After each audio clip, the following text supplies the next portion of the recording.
Right, I would like to begin by thanking the organizers for inviting me to this wonderful meeting and for giving me a chance to present some of our recent results.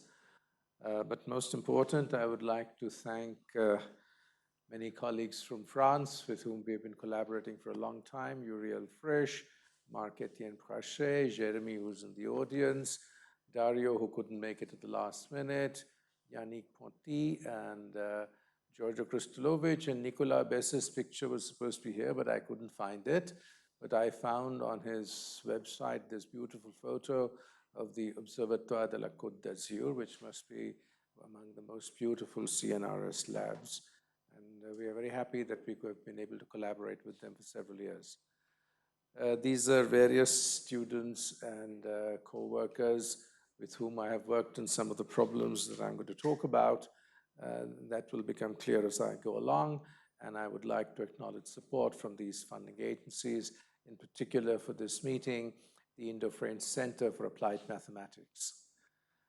Here's an outline of my talk. I'll begin with elastic turbulence, a somewhat old problem, and then something new, binary fluid turbulence, and then a little interlude on 2D MHD, and then something new again, inactive fluid turbulence. I will then give you illustrative results and conclusions. You will see that even though the Reynolds numbers will be quite modest in these situations, we will see turbulence-like phenomena, and that will be because there is always at least one other control parameter which forces the system to go into a spatiotemporally chaotic and turbulent state. So some review here. It's well known that if you add polymers to turbulent flows, even at the level of parts per million, they lead to a dramatic reduction in the drag. This is very well known and is contained in several of those papers and many others. However, there is something which happens at low Reynolds numbers also, and it has been called elastic turbulence. What happens is that the elastic stresses in the polymers, they trigger instabilities, which then lead to a chaotic flow, which is also turbulent. The initial papers here, Groisman and Steinberg, and then there is a review.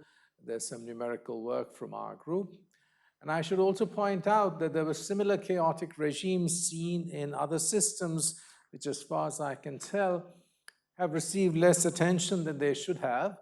I mean, for example, there is low inertia turbulence in worm-like micelles. I think this is the first paper on it by Ranjini, Geeta Basappa, and Ajay Sood, and so on. So in contrast to conventional hydrodynamic turbulence, the examples of low inertia turbulence here might often not have an energy cascade through an inertial range and will indeed be observed at very low Reynolds numbers, and therefore have potential applications in microfluidics to stir up things in microfluidic assemblies. But I won't get to that today. So here is the first paper, Groisman and Steinberg, and here is his annual reviews paper, which will give you much more detail than I will.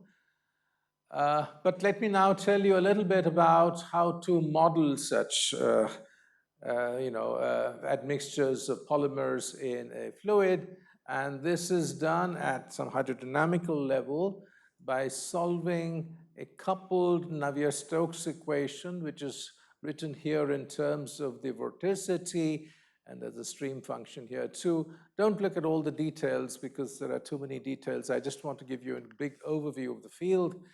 And then there is this polymer conformation tensor, which has its own evolution equation. So it is advected by the velocity. And then there is a term here which encodes the so-called FINI-P model, that is finitely extensible polymers. And the important new parameter here is the polymer relaxation time. And if we non-dimensionalize things, the Reynolds number will be something called capital omega, and the Weissenberg number called Wi. will be a non-dimensionalized polymer relaxation time.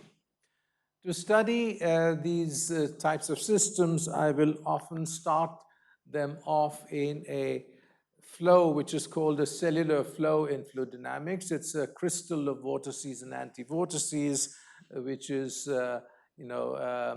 enforced by some sort of external forcing. Right, there are various parameters. Please don't look at the details. I'll be happy to discuss them with you later if you like. Okay, again, the direct numerical simulation of this model is not for the faint of heart. I mean, you can't blindly use a standard pseudospectral code. You will get into all sorts of troubles. In particular, this polymer conformation tensor C has to be, symmetric, positive, definite.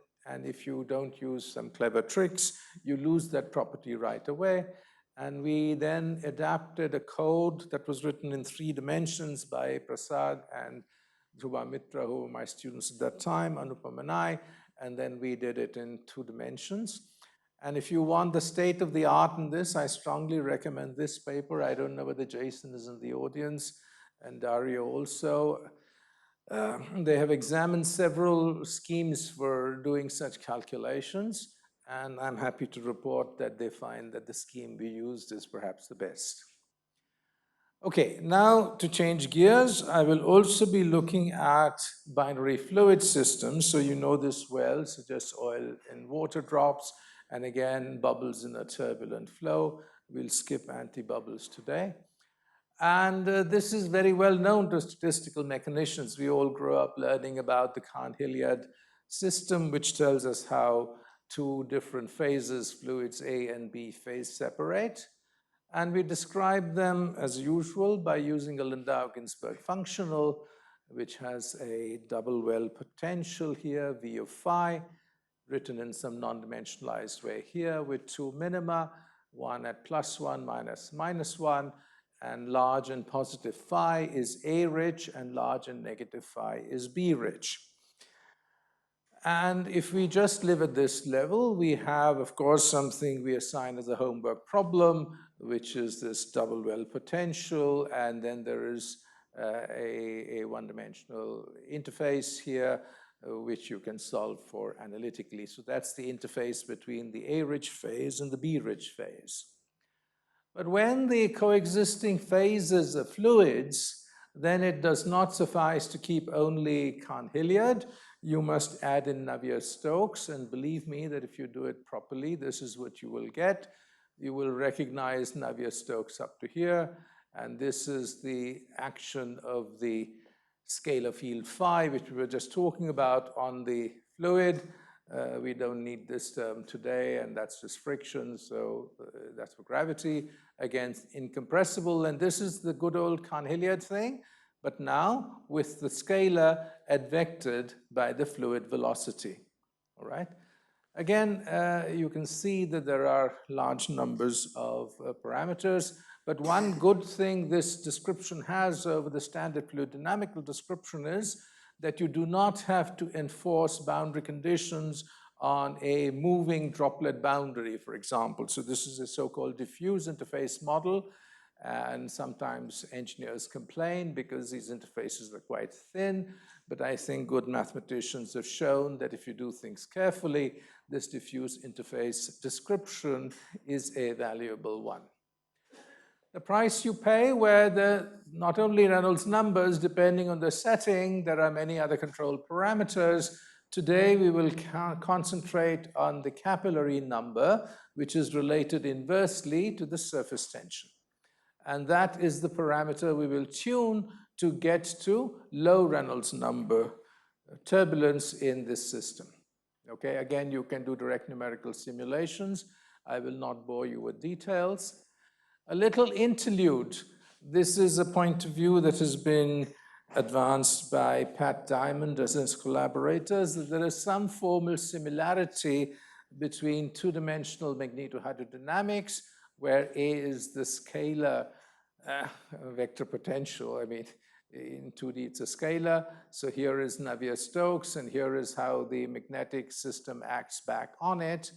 And then with the identification, which I'm not going through in detail, that you could define an effective magnetic field for the scalar 2D Cahn-Hilliard-Navier-Stokes system with this identification, there is a more or less one-to-one mapping. It's not exact between the 2D Cahn-Hilliard-Navier-Stokes system and 2D MHT. So perhaps we will be able to see something like this, low Reynolds number turbulence in 2D MHT. What is the additional control parameter? You see here, that's the magnetic diffusivity. You see here, that's the kinematic viscosity. I hope I got it right. No, I probably got it. No, okay, fine. Please get my side right. But the ratio is the magnetic Prandtl numbers. The question is, you stick at low Reynolds numbers, but you change the magnetic Prandtl number. Can you get low Reynolds number turbulence? So this is the paper which spells out the mapping. It's a very nice paper, and I strongly recommend it. Now, if you do these simulations, you find many things. I'll just give you a quick overview of some results that you would find for Cahn-Hilliard-Navier-Stokes if you just ran a simulation with a droplet, let us say. So if the surface tension is large, you get a tightly sort of circular droplet, and if it is low, then it's a floppy droplet, and if you keep track of the perimeter of the droplet, you get these very, very spiky time series, which actually are multifractal, as we showed a long time ago. The other thing that turbulence does is it suppresses the phase separation that occurs in the absence. If you're below TC in good old Cahn-Hilliard-Navier-Stokes, the system would phase separate into an A-rich phase and a B-rich phase.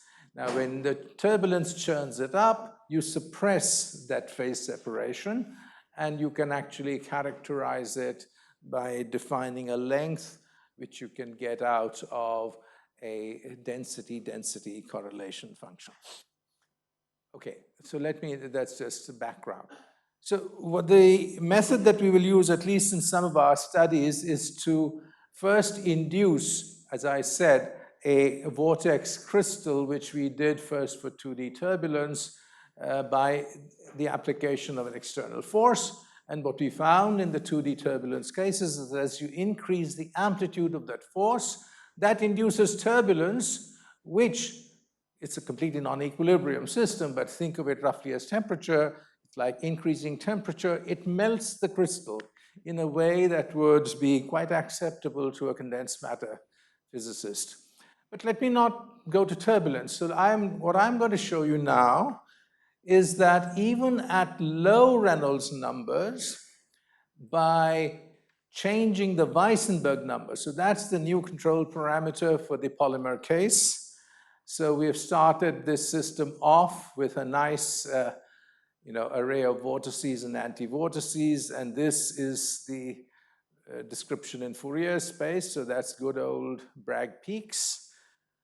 And then this is low Reynolds, but as you increase the Weissenberg, you go from a crystal, a steady square crystal, eventually to a state with spatiotemporal chaos and turbulence. Turbulence because the energy will be spread over many length scales, there will be vorticity, and so on. So this is low Reynolds number turbulence, very clean example.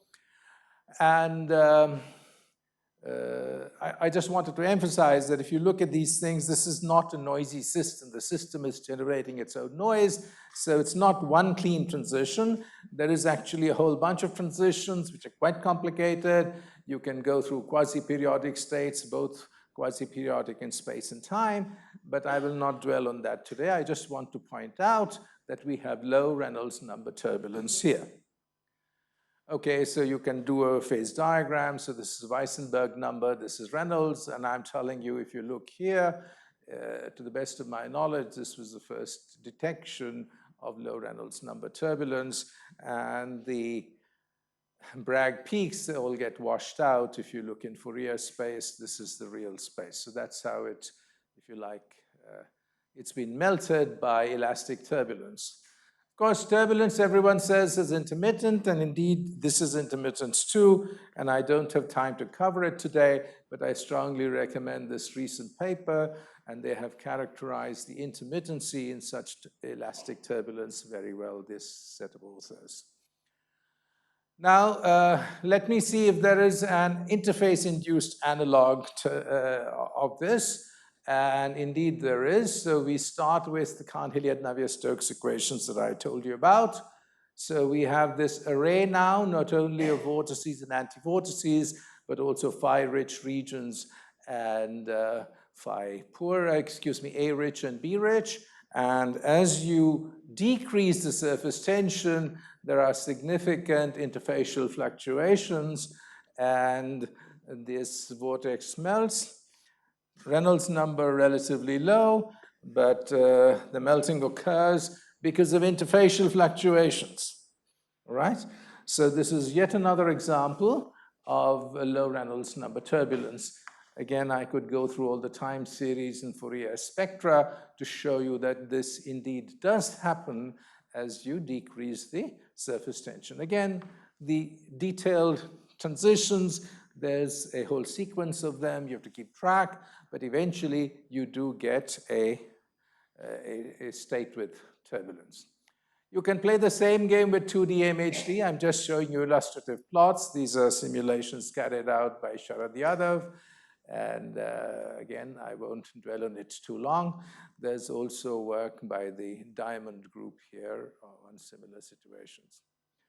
Now, let me quickly spend the last 8 odd minutes on other models, which are models for active scalar fluids. This is work done with Nadia Bihari Pradhan and Kiran. Kiran is now in Nice, so that's again more Indo-French collaboration.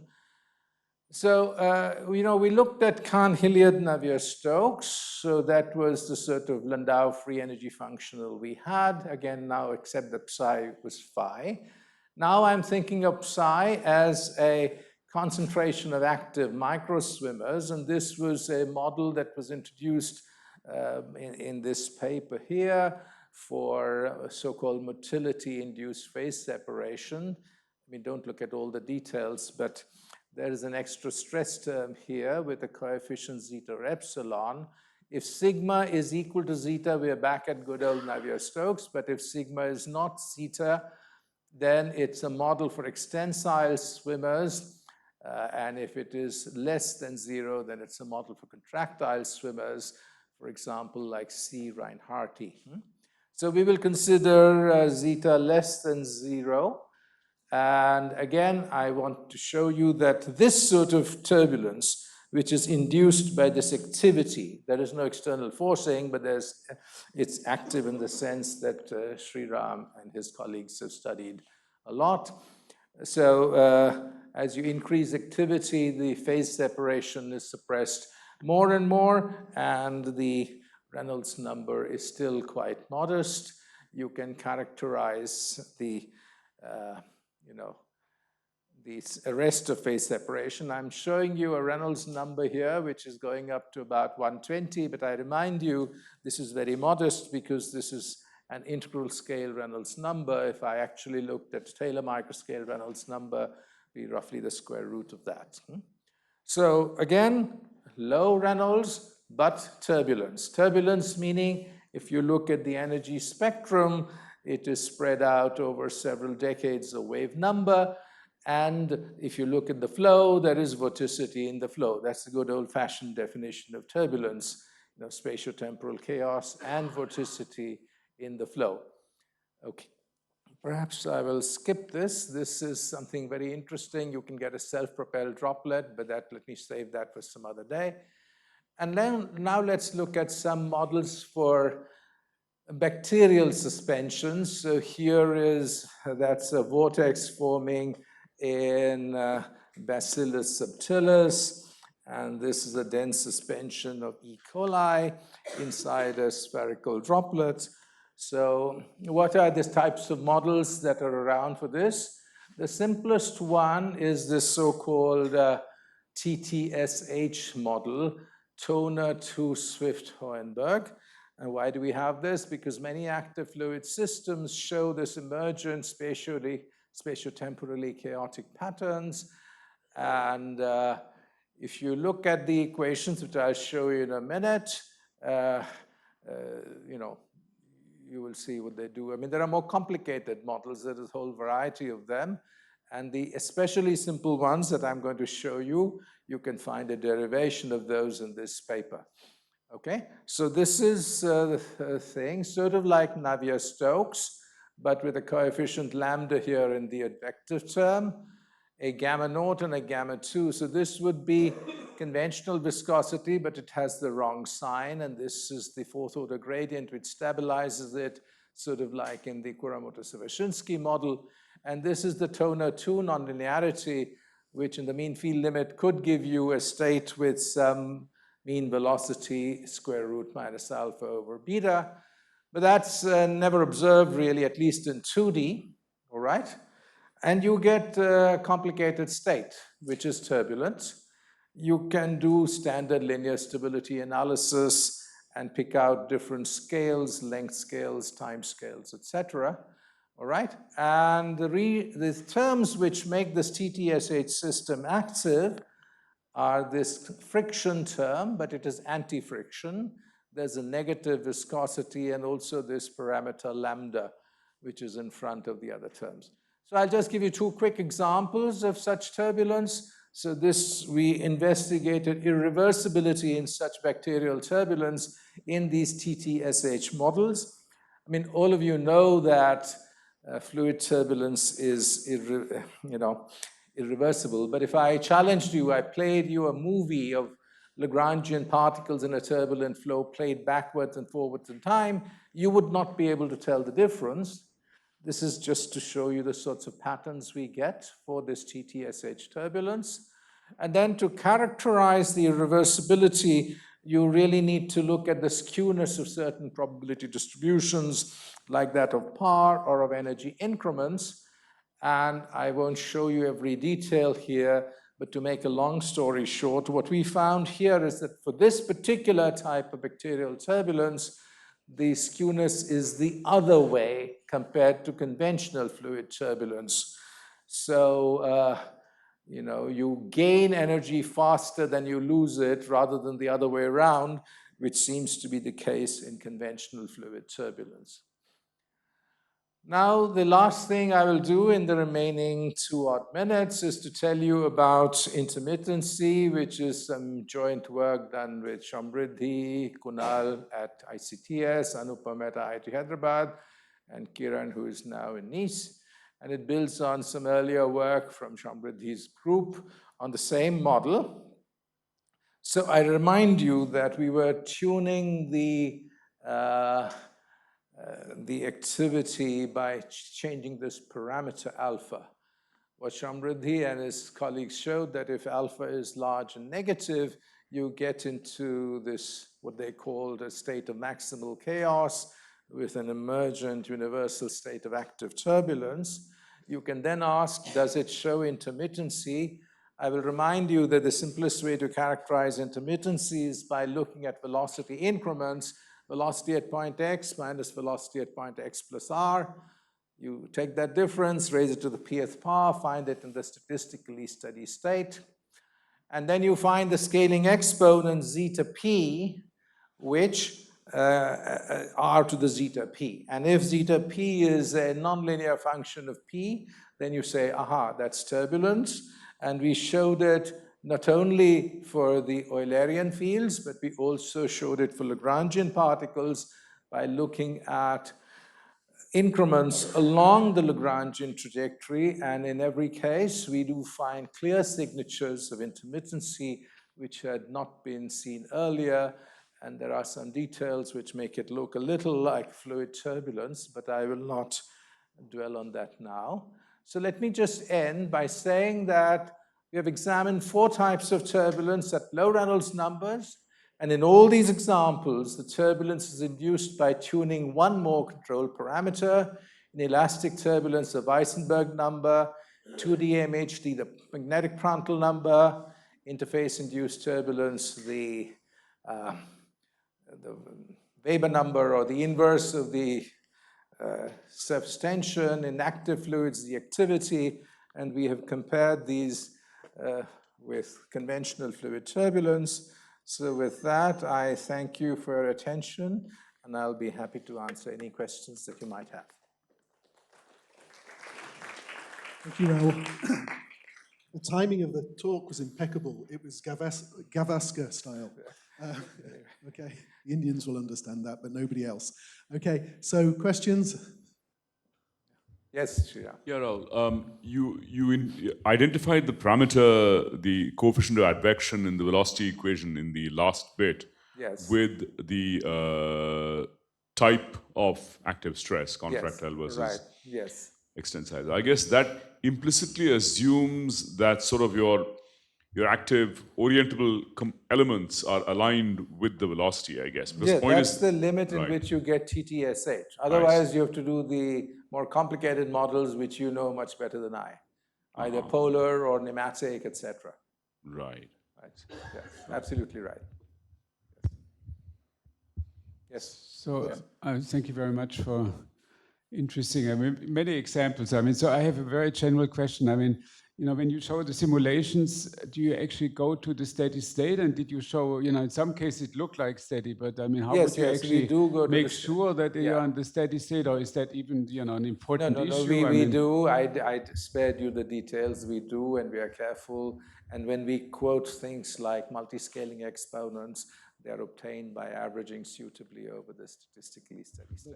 I mean, are you actually really interested in the steady state? Is that an important issue? We are. Yeah, this is a talk full of examples, not of the details, but I'm happy to share those with you. Certainly, we are, and we have lots of data and lots of papers.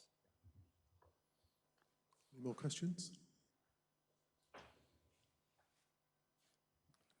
So to a certain extent, there's a length scale at which you drive the system. Yes. And I guess, so if your system wants to coarsen, is that length scale that cuts off the coarsening? Yes. Yeah. So if you drive it... Yeah, we can fish that out, absolutely, yeah. And in some cases, it's completely transparent, like in the last one, where it was a balance between the second order and the fourth order gradients. Sure. Okay. Absolutely. So thank you very much. Thank you.